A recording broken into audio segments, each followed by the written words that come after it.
सबसे पहले माँ जगत जननी जगदम्बा जमुना माता के चरणों में मैं नमन करता हूँ। एक भक्ति के साथ इस कार्यक्रम की शोभा बढ़ाना चाहता हूँ कि जमवाय भवानी था करे ओडोसा, जमवाय भवानी था करे ओडोसा, थारा टावर ल्याया से तारारी चूंदड़ी। ओ जमवाय भवानी था करे ओडोसा, थारा टावर ल्याया से तारारी चूंदड़ी। गुण हा आपा ध्यान राखणो, गुण हा आपा ध्यान राखणो, मायड़ भाषानो मान राखणो, रवो कटे बीजे मुल्क में पर मन में राजस्थान राखणो, पर मन में राजस्थान राखणो।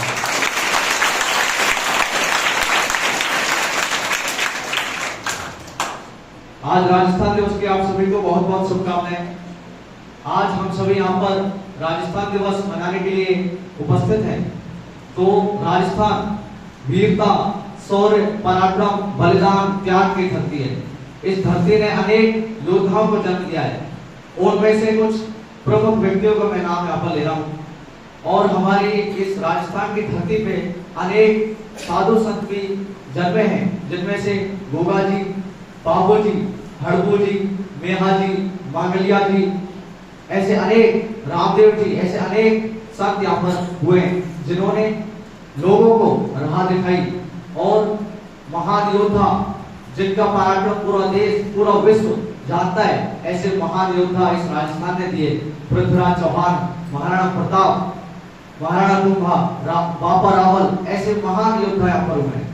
सबसे पहले मैं आपको बताना चाहूंगा बापा रावल के बारे में, जिनका 736 ईस्वी में जिन्होंने अधिकार किया और चित्तौड़गढ़ पर उन्होंने फतेह की और चित्तौड़गढ़ को अपनी राजधानी पहले बनाया। और गोहिल वंश के जो संस्थापक हैं, सबसे पहले बापा रावल को माना जाता है।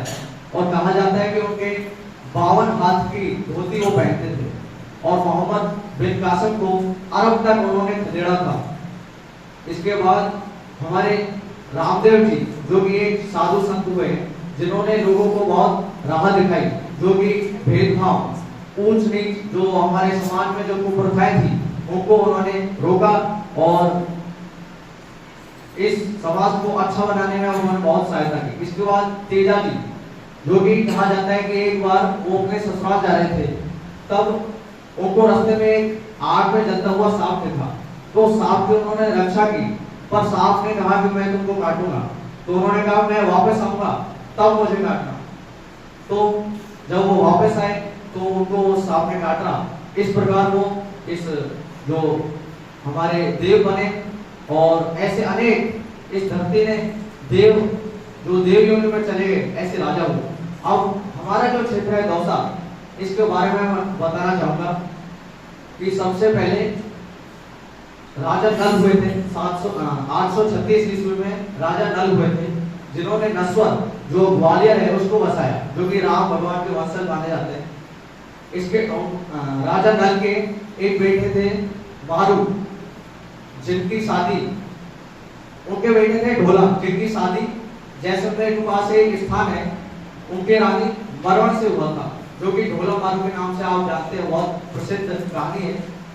और जो हमारा दौसा क्षेत्र है, यह माना जाता है कि पहले सागर था और पूरा जो ये भाग है वो जल से जलमग्न हुआ करता था।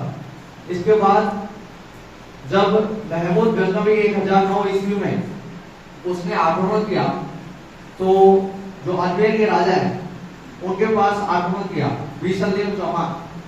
बीसलदेव चौहान पे आक्रमण किया और वो उस आक्रमण में हार गए। तो बीसलदेव चौहान जौबने जाते हैं, वापस शरण ली उन्होंने। इसके बाद उन्होंने अपने शक्ति बढ़ाई और दोबारा से आक्रमण किया महमूद गजनवी पर। और जो उनके शत्रु थे, उनको ढूंढ कर उन्होंने मारा, उनका विनाश किया। इसलिए जो हमारे क्षेत्र है उसको ढूंढाड़ कहा जाता है। और अब मैं आपको बताना चाहूंगा कि हमारी जो मातृभाषा है वो हिंदी ना होकर राजस्थानी भाषा है।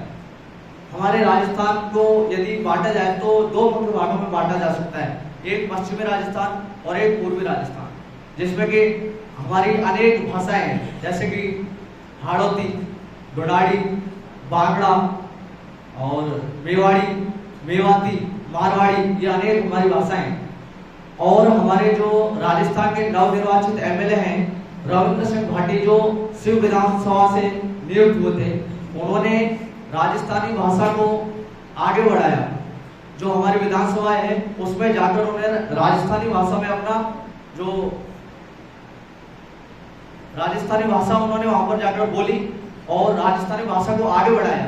आज हमें शर्म आती है हमारे इस पहनावे को लेकर। यदि हम बाहर जाते हैं तो क्या आप इस पहनावे को पहनते हो? इससे अच्छा तो जो साउथ की इंडस्ट्रियां हैं वो हमेशा जो अपनी फिल्म बनाते हो वो साउथ की जो उनकी लैंग्वेज है उसी भाषा में वो बनाते हैं, जो कि बॉलीवुड को टक्कर दे रही है उनकी फिल्म। हमें हमारी भाषा पर गर्व करना चाहिए।